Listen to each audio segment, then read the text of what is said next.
faudra bien gagner cette bataille, ou quelqu'un d'autre que la douce Jeanne viendra-t-il à notre aide? Tout au fond de cette vallée lugubre, quelqu'un descendit-il jamais du premier cercle qui n'eut d'autre châtiment que d'avoir perdu tout espoir?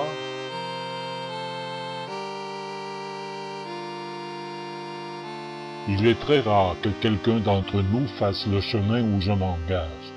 Il est vrai que j'y ai déjà été une autre fois, conjuré par la trahison de Sappho qui rappelait les ombres dans leur corps.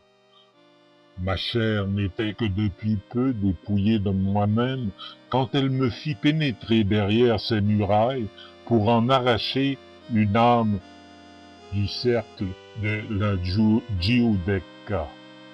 C'est le lieu le plus bas et le plus obscur, le plus éloigné de ce ciel qui enferme toute chose. Je connais bien la route, rassure-toi donc.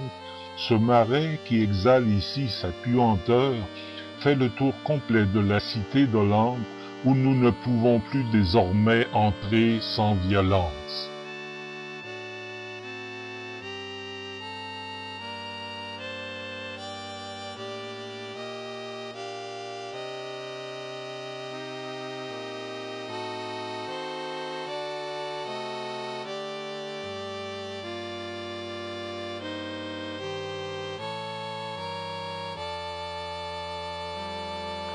Regarde les féroces Érinies.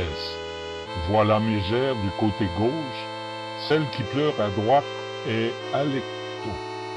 Tisiphone est au milieu.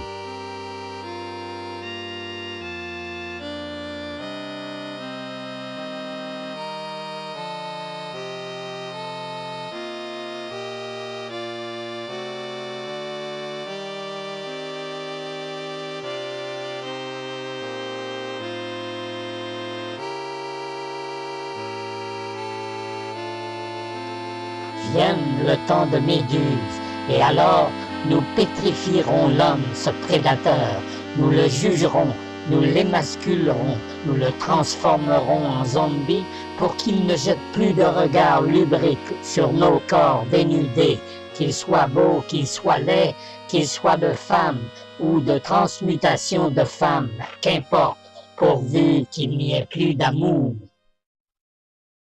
Éloigne-toi, retourne-toi et garde les yeux fermés, change de trottoir et évite de regarder la gorgone, de t'approcher d'elle, de louer sa beauté, de lui baiser la main et d'être un gentilhomme.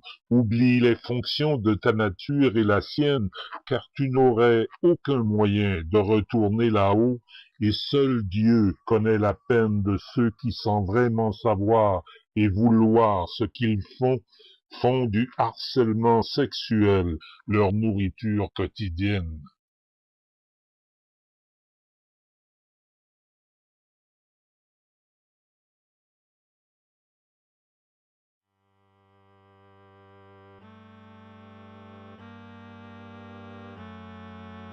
Ô lecteur, vous qui avez l'Esprit Saint, sachez reconnaître le sens caché de ces vers pleins de mystère.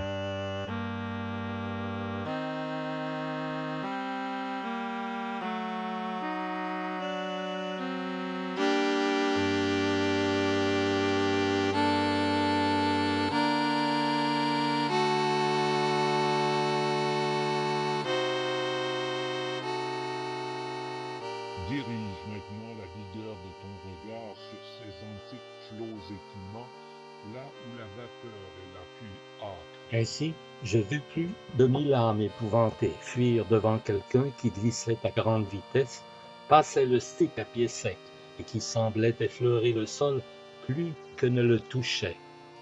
Ainsi, je m'aperçus bien que c'était une messagère du ciel et qu'elle glissait au-dessus du sol sans des attributs des anges. Ses pieds seuls portaient aux talonnières des ailes comme Mercure, le messager des dieux, ou plutôt d'étranges chaussures sur patins à roues alignés qui la rendaient aussi fluide et légère qu'un ange.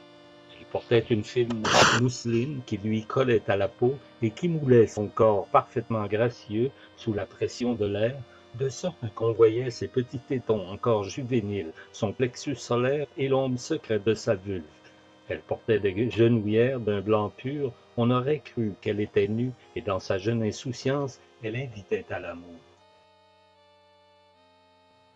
Elle s'approcha tout près, elle s'arrêta devant la Gorgone et ses irascibles maîtresses. Elle s'appuya immobile sur une seule jambe, faisant onduler légèrement la hanche. Elle les fit fuir, sans faire autre chose que leur faire voir son beau corps de nymphette.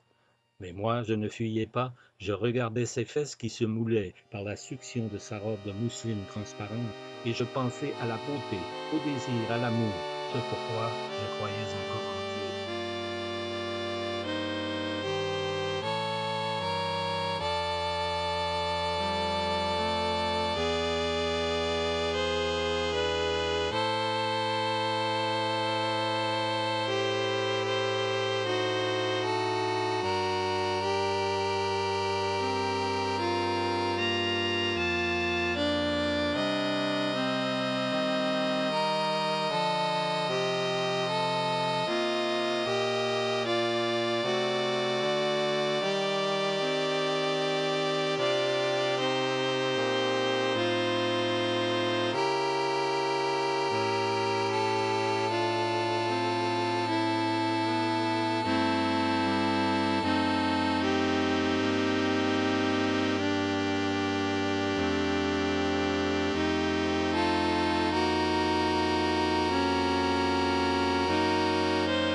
Maître, qui sont ces gens ensevelis dans ces sépulcres qui poussent des soupirs si douloureux?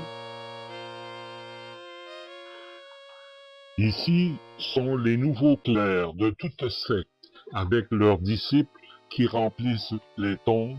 Ils sont parqués ainsi selon la vertu qu'ils défendent. Ce sont les sectes anti-tabac, anti-parfum, anti-chasse, anti-cholestérol, anti-armes à feu, anti-tout, anti-n'importe quoi, dont la finalité est l'établissement de la dictature du bien et le contrôle absolu sur la conscience collective.